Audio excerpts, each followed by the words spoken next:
everybody and welcome back to my channel. My name is Rachel, I am a knitter, a sewist, a gardener, and this is my channel where I share everything to do with living a handmade and slow life here in the Cotswolds.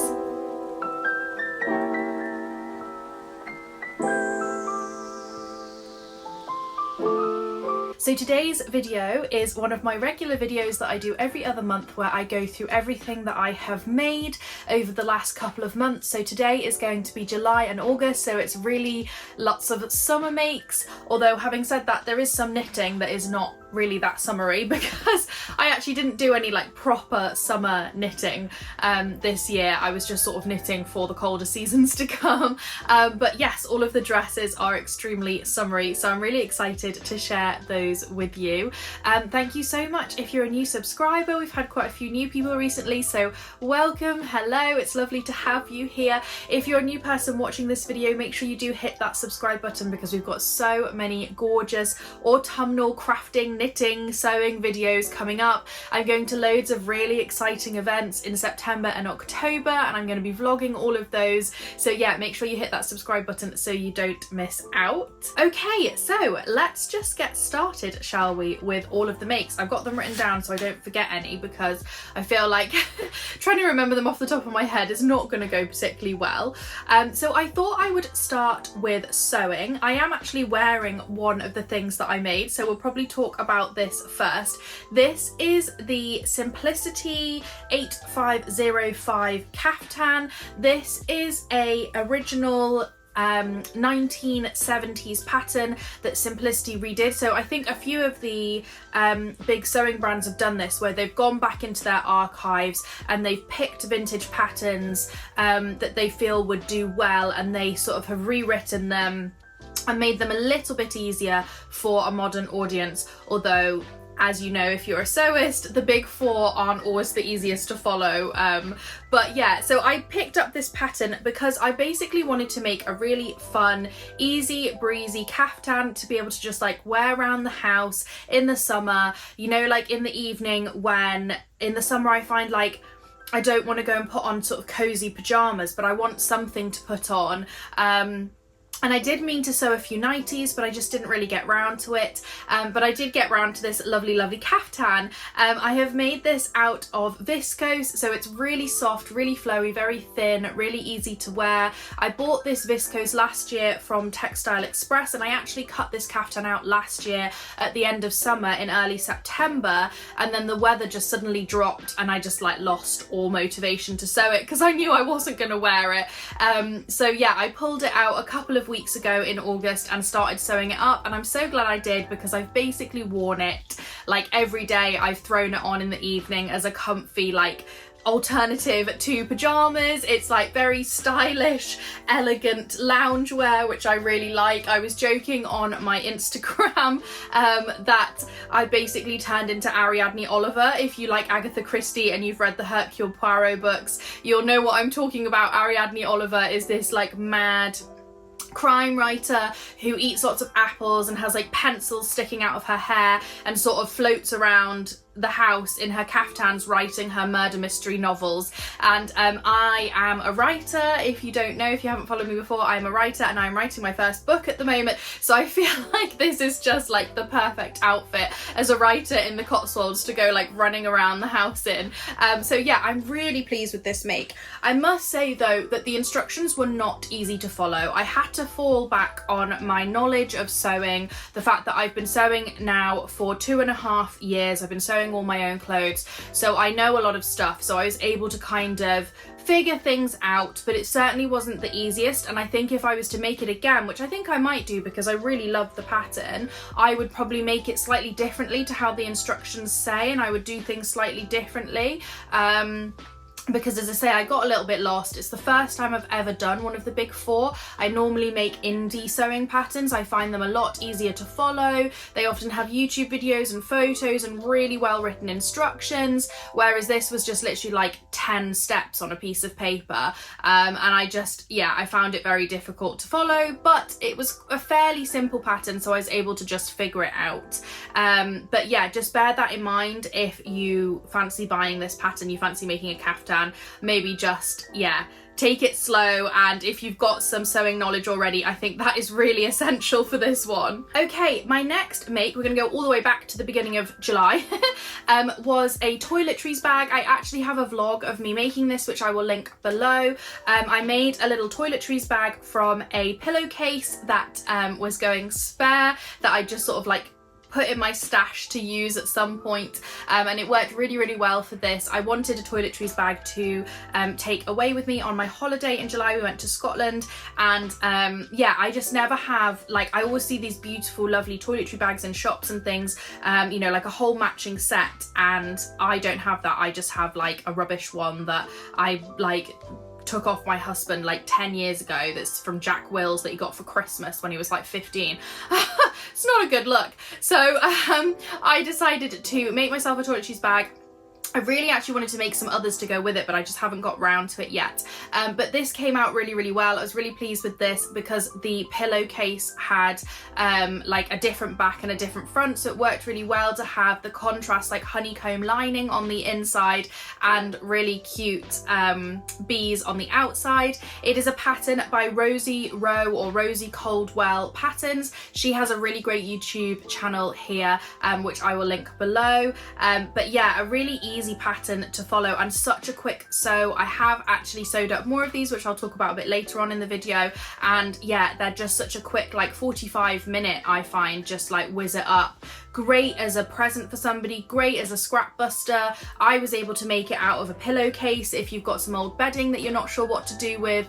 So yeah, I was really, really pleased with this, and I really want to make some more to match. Okay, my next make was a beautiful grey print dress.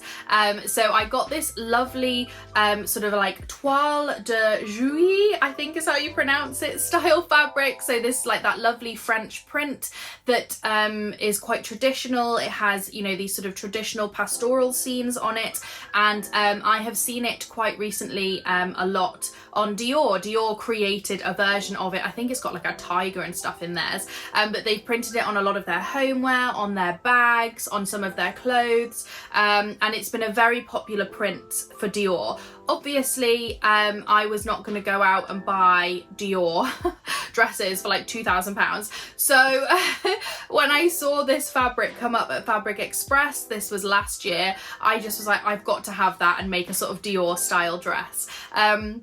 It sat in my stash for a whole year before I actually finally got round to it, and I did actually cut out a completely different dress that sadly just went wrong and didn't work. I tried to make the Lyra dress by Tilly and the Buttons. This is the second time I've made the Lyra, and the second time it's gone wrong. So I'm not sure what I'm doing. I clearly need to take it a lot slower. But yeah, I just got really frustrated, and I was quite tired in July. We had a lot going on. And so I was just like, I just want to make something really easy that I know how to do, that I find really relaxing. So I just ran up an indigo dress.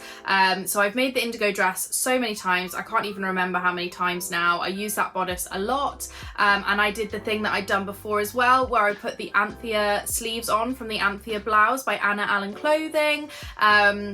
And it just works so well because it's quite a stiff cotton. I decided to make it a maxi length dress, so it's ankle grazing, because I love to have maxi dresses in the summer, because, you know, you don't want to shave your legs every single day, and if you're a dark haired girly, you have to.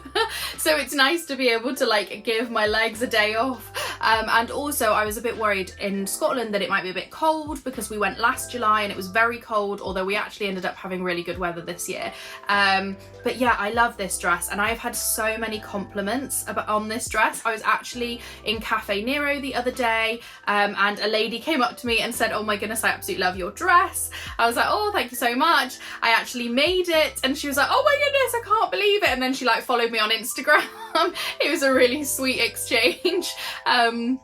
But yeah, I get a lot of compliments. I put pockets in it as well, and I just love it. It's such a classic, elegant dress. It's actually really easy to wear. It goes really nicely with a lot of like my pastel handbags and shoes and things like that. So yeah, I absolutely love it. I think it'll probably end up getting quite a lot of wear in the spring, because it's a long dress. I'll be able to put like cropped leggings underneath it when it's not actually that warm yet, and a nice cozy cardigan or jacket over the top. So I think that'll be a really good one to bring out next year in like March, April time. time. My next dress that I made for our holiday to Scotland was a beautiful red linen Nell dress. Now you guys will know if you've watched my videos that I made the Nell dress when it first came out. I was very kindly gifted the pattern and I made a video all about making it from a pair of thrifted curtains that I got from the charity shop in Chipping Norton.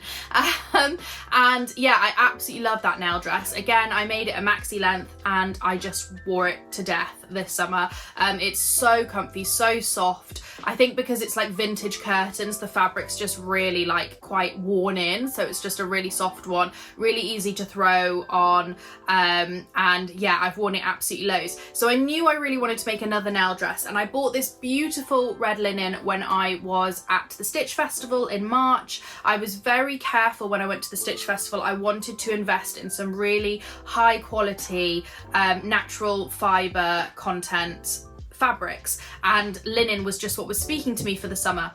So I picked up this beautiful 100% red linen, which I got from Higgs and Higgs, and it is just gorgeous. It's worked so well. Again, I've had so many compliments. I used to wear red a lot when I was younger. It's a colour that suits me, and just for some reason in the last like 5 years, I just haven't had a lot of red in my wardrobe, and so it's really nice to have this bright red dress, and so many people, as I say, have been like, that is such a good colour on you, which is really lovely to hear. And yeah, it got a lot of wear on our holiday.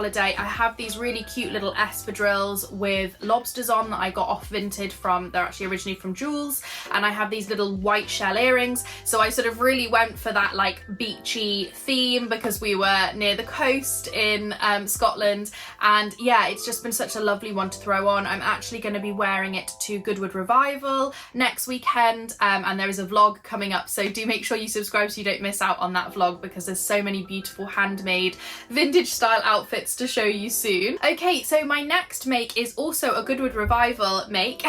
I made a by hand London wrap dress, the Hannah wrap dress, and this pattern has been in my stash for absolutely ages, and I just thought it would work really well for a 1950s style dress. Now, I didn't want to make anything for Goodwood Revival, which, if you don't know, is a vintage fashion and racing event.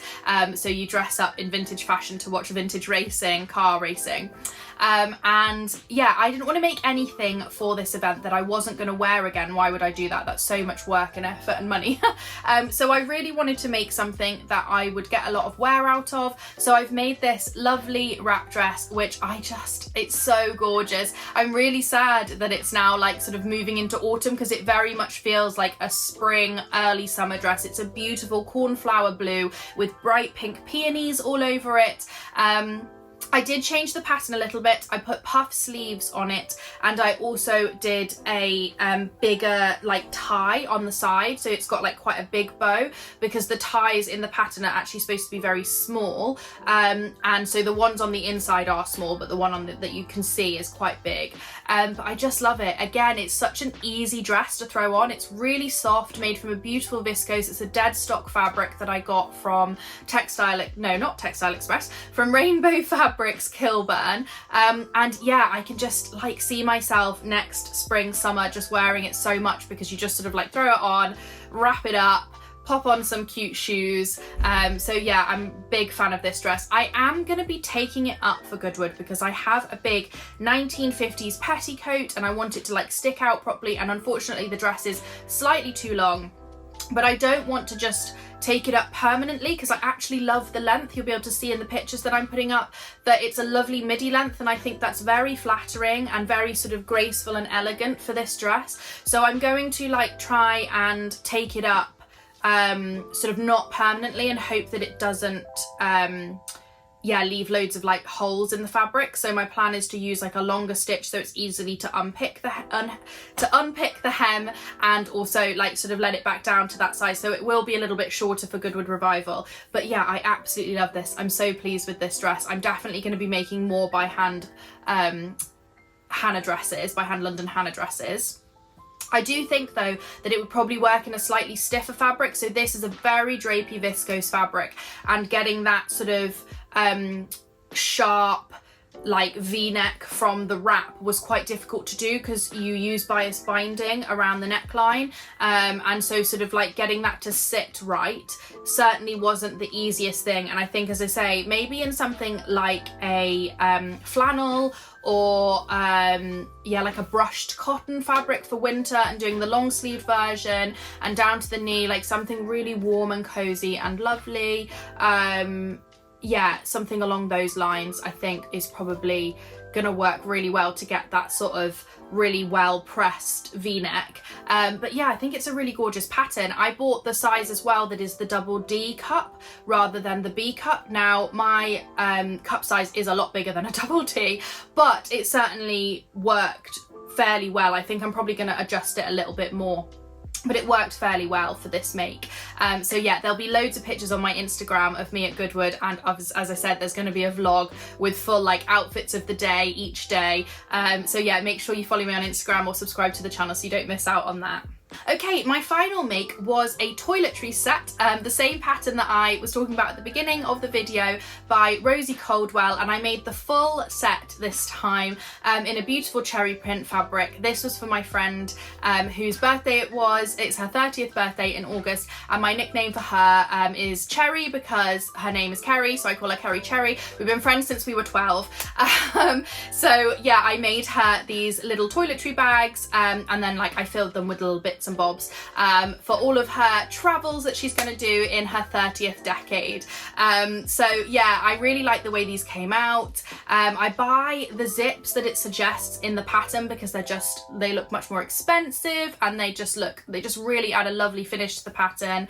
It's such an easy pattern. It's a great one, as I say, for scraps and stuff. I really like it. I'm definitely going to be making more of these. I think they make such great gifts. So yeah, I'm really pleased with this little cherry toiletry set. Okay, now we're going to move on to knitting. I have 3 finished projects from July and August. So the first thing I finished was quite early in July, and that's the April cardigan, which is a pattern by Petite Knit. I knit it in Drops Lima in the shade Sage, which is one of my favourite yarns. It's an alpaca wool mix. Beautifully soft, but it has some real structure to it, so it works really well, I think. So this is the first time I've made the April cardigan.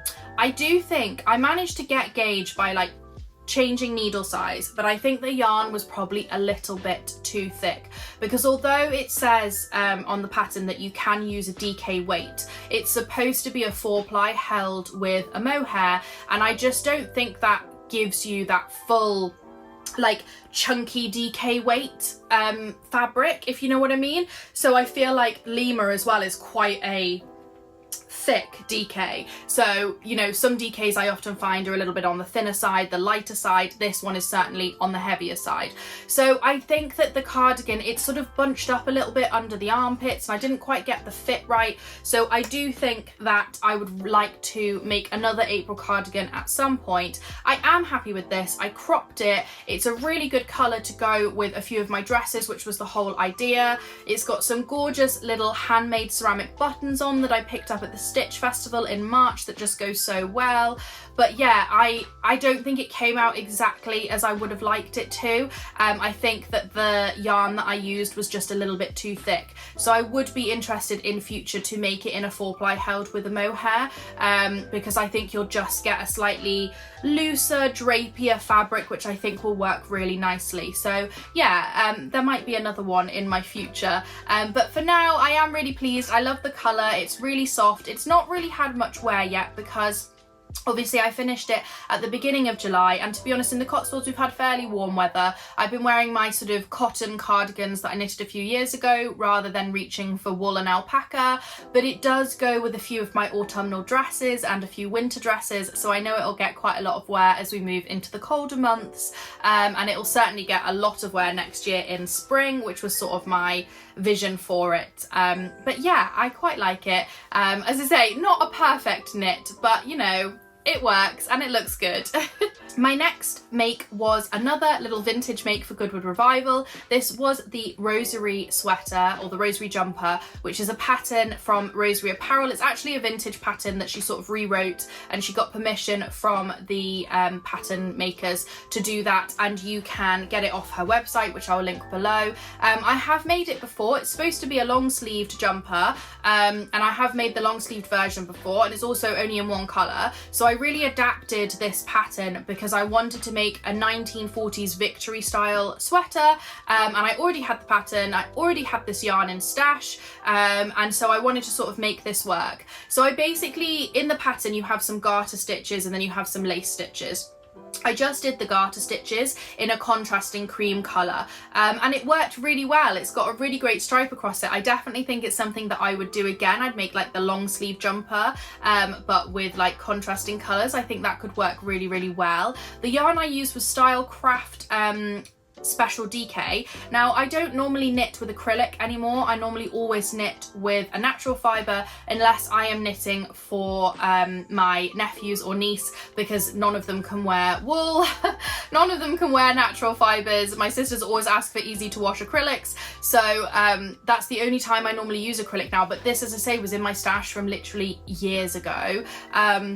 And I just never used this French navy and this cream. So yeah, I've used it up, which I'm quite pleased with. I really like this jumper. It's so cute. It looks really nice with like white jeans, high-waisted white jeans. I have some red linen left over from the Nell dress, and I'd really like to make a pair of like high-waisted red linen trousers or red linen shorts to go with it. The idea was that I was going to wear it over the top of the Nell dress for Goodwood Revival.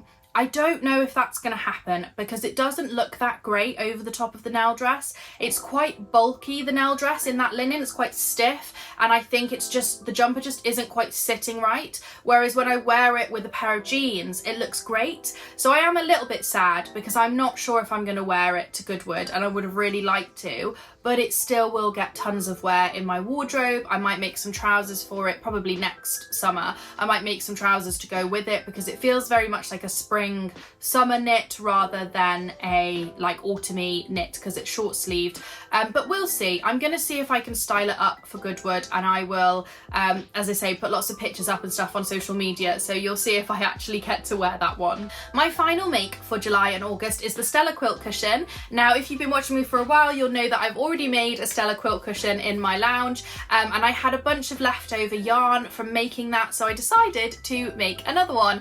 So the front of this one is made from Knitter's Cottage yarn. This is leftover Knitter's Cottage, and also is it Excelsior or something it's called? It's a bit of a strange name.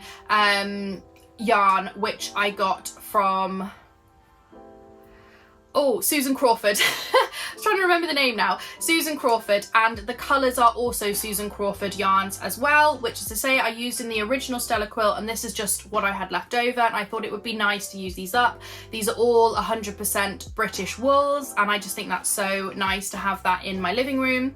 However, I did not have enough to finish the back. Now, I should have gone out, I think, and basically purchased a couple of balls of local undyed yarn. We have a lot in our local yarn shop in Shipping Norton called the Fiberworks, and I did purchase one ball, and then I tried to add it in with what I had from stash, and basically the gauge on the back of the cushion is all over the place. So it's a bit of a lumpy, bumpy cushion, but at the end of the day, it's a scrappy cushion. It's used up a lot of yarn in my stash, which is great. And you know, it's a cushion. It can be a bit lumpy and bumpy and a bit cozy looking. You know, it's not quite as like good as the other one, but it's cozy and it sits on the sofa and it's nice and it has got British wool and British yarns in it.